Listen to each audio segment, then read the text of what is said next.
She was a powerhouse of a person. She was energy.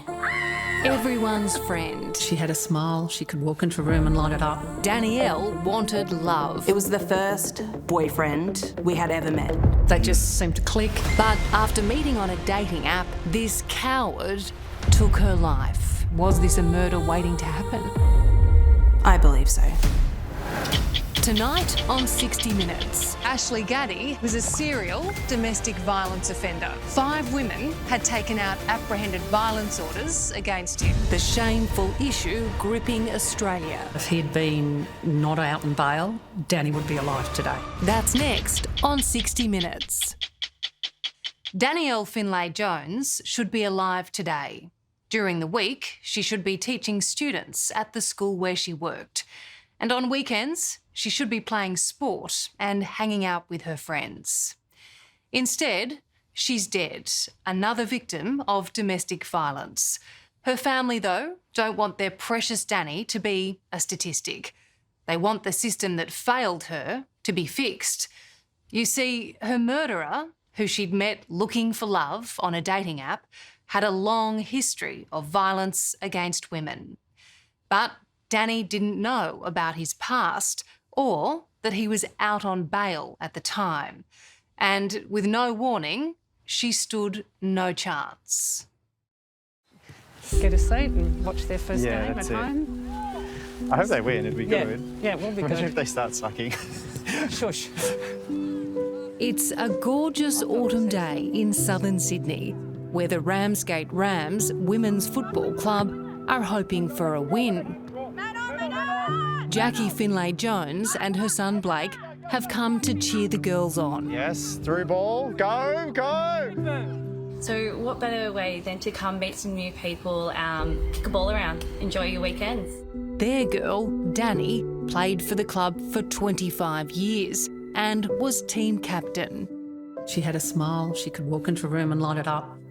She was always willing to go out of her way to help people as well. She'd find friends. She'd talk to anyone wherever she was. She'd bring them into the group. And she just had a beautiful soul. Come on, let's watch the party! Danni's presence is everywhere here, in the black armbands worn by players and their passionate team chant. Danni! Who are we? Danni! Who are we? Danni! All the way!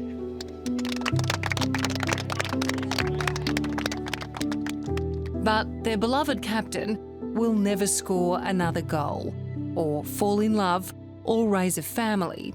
Her absence keenly felt by all who loved her. What's it like for you now, Jackie, going back to watch the girls play? I found it very hard. Yeah. She's not there on the... Shit. Take your time. It was very hard watching them. I went a few times, but she's not there.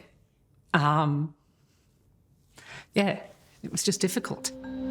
Until now, this family has been silenced by the court process. Tonight, they can finally speak out about what really happened to their beautiful Danni and the shocking twist that makes their loss even harder to bear. She was such a light to a lot of people. She could just walk in a room and it'd be automatically 10 times brighter. She was just a powerhouse of a person. She was energy. She was everything that you find good in a person. Taylor Joseph and Danni Finlay-Jones were inseparable. The best friends regularly hung out here at Ramsgate RSL. She was definitely a dancer, especially after a few drinks. Her favourite song was Whitney Houston, I Want to Dance with Somebody. Sounds like she was the life of the party. Yeah, she was definitely a ball of energy. But things changed just before Christmas 2022, when Danni met a new man on the dating app Bumble, 33-year-old tradie Ashley Gaddie. Where was she at in her life when she met Ashley Gaddie? Was she looking for fun or a partner? At that point, she was looking for a partner. I think one of her big things was, I'm 30 now, my clock's ticking, I want to have kids, want to have this, want to have that. And this was a step for her. The pair went on 2 dates and quickly became a couple. On the morning of their third and final date, Jackie briefly met Ashley Gaddie. And what were your impressions of him when you met him that day? I don't know, he's a bit different. I don't know. I don't know what I was looking for. He seemed okay. They just seemed to click. He had, I think, told her everything she wanted to hear. He was only interested in a serious relationship. He wanted to settle down. He really wanted children. What did she like about Ashley Gaddie? Probably that he was dominant. I think she met a challenge, definitely. I think she liked that. It was something a bit exciting, something a bit different to the people that she had previously been talking to. Just how different, none of them could have imagined. On December 17, Danni took Ashley along to an annual Christmas drinks get-together with friends. And was that a big deal for her to be introducing Yes. the new boyfriend? It was the first boyfriend that we had ever met. Were they seemingly having a good time together? For majority, she was like cuddled up next to him, which to me was really lovely to see. She looked happy, she seemed happy. And like I wanted that for Danni. But as the night progressed, there was an argument over a drinking game, which the group would later see as a red flag. The question was, have you ever had a one-night stand? She said yes, and he just said, you never told me that. You said that you didn't have a one-night stand. He sort of exited from the table and then was just messaging her about it, saying comments like, you fucking lied, and etc., etc. So he was sitting opposite her, text messaging her. Yes. So she's pulled him aside and they spoke for about 20 minutes. A few more drinks in, you could see them starting to get closer together, so I imagine that it was all resolved. At the end of the night, they went back to Taylor's house to stay over. It was the last time she would see her best friend alive. Did you see or hear anything unusual during the night? And we went to bed, I think it was about 1:30. And then at some point of the night, my partner had woken me up and just said, can you hear that? And it did sound like sexual noises. So I just sort of laughed it off and rolled over and went back to sleep. By mid-afternoon the next day, Danni and Ashley hadn't surfaced, so Taylor went to check on them. So I've opened the door, walked in, and she's on the other side of the bed, covered with a blanket. She was bleeding from her face. That was probably the only indication I needed to tell me that things were bad. Did you think straight away, she's dead? Yeah. But I was just saying her name. That's all I could think at that point, was just repeating her name in my head over and over again. Was there any doubt in your mind as to what had happened in that room? At first I didn't even think about it, but then as soon as I had a second, I just started looking for him. I started opening every other door in the house to sort of see what is going on. I couldn't understand what was happening. So her cause of death was blunt force trauma, manual strangulation and suffocation. With straddling as well, I believe. Yeah. From what they can tell, he straddled her down. Yeah. So sat on top of her, held her neck, covered her mouth as he beat her to death. So there was nothing she could have done. Completely overpowered. It's an unthinkable image, a reality Danni's family has struggled to accept. You just couldn't believe it? No. Yes. You couldn't believe he could have done this to your Danni? No. No. No. I actually don't understand how anyone could do anything like that to anyone.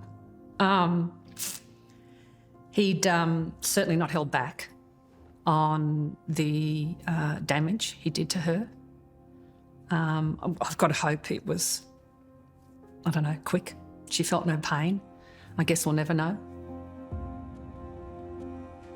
Ashley Gaddie was arrested and charged 2 days later after a standoff with police. But as reality and grief set in, there was another stunning blow in store for Danni's family. It turns out the man who killed her was a serial domestic violence offender. You've lost a child, Yep. a sibling, and then you learn that this wasn't the first woman he'd hurt. No. The system had failed by letting him out on bail. If he had been not out on bail, Danni would be alive today. Coming up, we reveal why a man with a list of serious charges was free to hurt another woman. It should be preventable. We should be able to stop this happening. Oh, it's lovely. Yes. For Jackie and Blake Finlay-Jones, this memorial garden is a quiet place to reflect and remember their daughter and sister, Danni. Lots of rosemary, this beautiful tree. The football's a nice touch. Oh, it's gorgeous. And she would have been so happy with that. Yeah. It's on the grounds of Bates Drive Special School in Sydney South, where 31-year-old Danni was a popular teacher. In 2022, she was strangled to death by Ashley Gaddie, a man she had met online. On top of the trauma of losing a child and sibling, within days of Gaddie's arrest, Danni's family discovered he had been harbouring a sinister secret. Danni was not the first woman he'd harmed. Ashley Gaddie had been before the courts before. In fact, he was a serial domestic violence offender. 5 women had taken out apprehended violence orders against him. In 2021, he was found guilty of assaulting an ex-girlfriend, choking and stalking her. But a magistrate decided Gaddie was a low risk of reoffending and sentenced him to community service. The following year, he was charged with assaulting another woman. And just 6 months after that attack, while he was out on bail, he murdered Danni. I mean, Danni's not the only victim here, right? There was many other victims, and some of them did come forward to try and do something about him. So in that sense, maybe the justice system did fail Danni, but not just Danni, but also the other victims as well. Was this a murder waiting to happen? I believe so. Danni's best friend, Taylor Joseph, is furious that Gaddie wasn't behind bars, considering his violent criminal past. And she's adamant New South Wales bail laws aren't tough enough. What are we ticking off to say, yeah, he's a low risk? What are we looking at? Do we go through each single case that it has already come before him to say, oh, maybe there's something wrong here? If there is, why do they just get to go on bail? Is there some sort of reform program that they can be put into instead? Isn't there something else that can be done rather than just sending them back out to reoffend? We have a real problem in this country. We do. I think it's getting a bit ridiculous now. How many other people have to suffer before something happens? It's a question New South Wales Police Commissioner Karen Webb hears all the time. How much of your resources do you devote to domestic violence? General duty staff, it's about 60% of their time, minimum. Some places I go, it's more than that, 70 to 75% of their time. Between 60 and 75% is an extraordinary figure that highlights the extent of the crisis. Karen Webb has spent nearly 4 decades in the police force working with victims of domestic and family violence. As Commissioner, she's now at the forefront of what she describes as an epidemic. How frustrating is it for you in cases where police do their job, they arrest, charge people with domestic violence offences, and then the courts let them out and they harm or kill someone? It's heartbreaking. Every time we hear about a victim that has died at the hands of an offender, it breaks all our hearts. We put victims first, and then we hope to put perpetrators before the courts. And the rest is up to the courts. Would you like to see the bail laws strengthened in this state for domestic violence? Well, certainly, even earlier today I was talking with members of government about that, and I'm welcoming any changes or improvements that can be made. Danni's family know that if Ashley Gaddie hadn't been able to hide his prior offences, things would have been very different.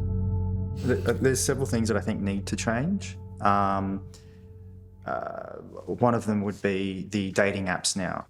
So police checks need to start being brought in for that. And then both sides need to come to party, so the police also need to make it more easily available for the apps. Be nice if you had 5 AVOs out against you for that to be flagged on. Absolutely. Dating app? Absolutely. Would you support the introduction of police checks on dating apps so that if I'm matching with someone, I can actually see if they've got previous convictions or AVOs against them? Well, I don't think it applies just to dating apps. It applies more broadly than that. It could be in any circumstance where a person has concerns about the person that they're potentially dating, or a family member may even have concerns. If it's on the table for a national forum, a national agenda, then certainly I think it'd be worth looking at. Through their grief, Danni's family were comforted by the promise of Ashley Gaddie facing justice. What were you hoping for from the court process? What were you expecting? Either he would be found guilty of murder or he would have pled guilty to murder.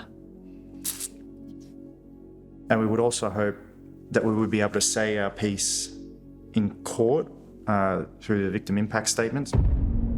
But last month, Ashley Gaddie decided to take the law into his own hands, killing himself in a jail cell where he was awaiting trial. It meant another call from police that Jackie will never forget. He just said, I got some bad news, just that Ashley Gaddie's presumed dead. I think I just crouched down and nearly screamed and said no. Do you think it's a cop-out? I think it is in a way. I think it's really awful to take someone else out and then take yourself out. Like, you've got to face the consequences for what you've done.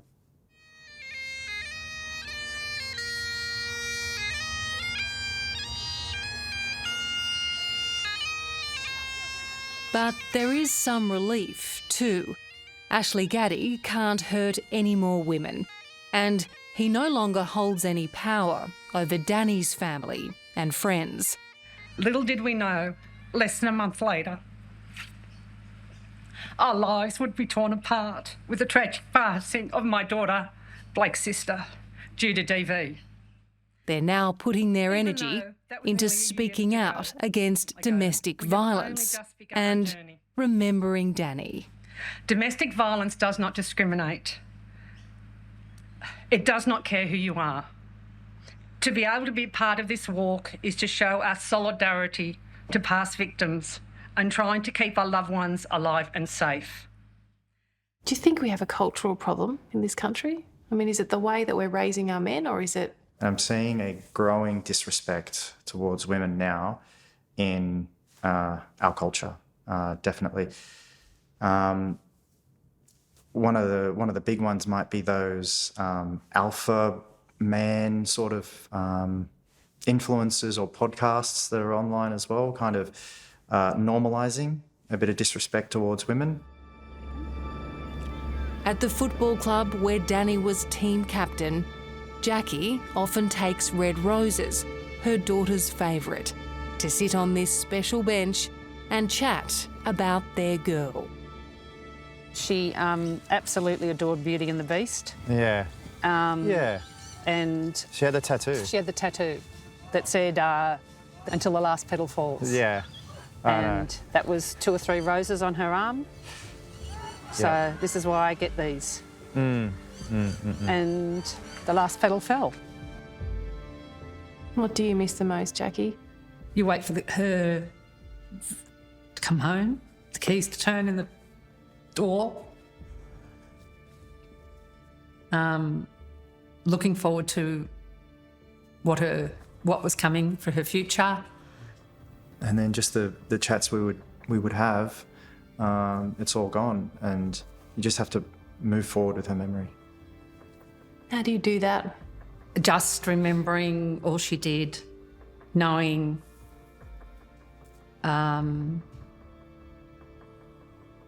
she's there, and in a watching way, us. In a way, hoping that it wasn't for nothing. All for nothing. Right? Hoping that there is something that comes out of this, where there is change, where less women are killed in the future, like my sister was. If this story has raised issues and you need to speak to someone, there is help available. Call 1-800-RESPECT, which is 1-800-737-732. Hello, I'm Amelia Adams. Thanks for watching 60 Minutes Australia. Subscribe to our channel now for brand new stories and exclusive clips every week. And don't miss out on our extra minute segments and full episodes of 60 Minutes on 9now.com.au and the 9Now app.